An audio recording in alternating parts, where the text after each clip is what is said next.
I love my Jamaican women, because I've noticed that they possess many qualities that are rarely seen in outside women.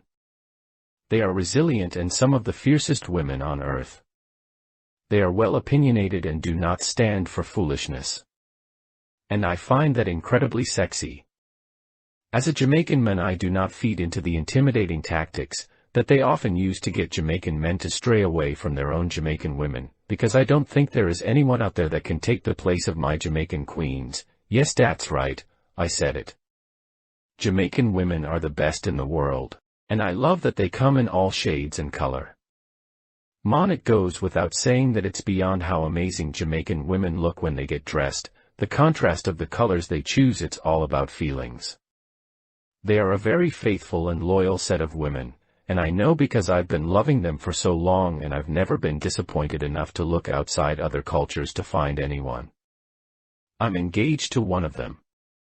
Jamaican women are very cultural, especially those who have not been exposed to street life, but had a very homely and old-fashioned upbringing. The culture norms are traditional, roles are defined and continentally expected.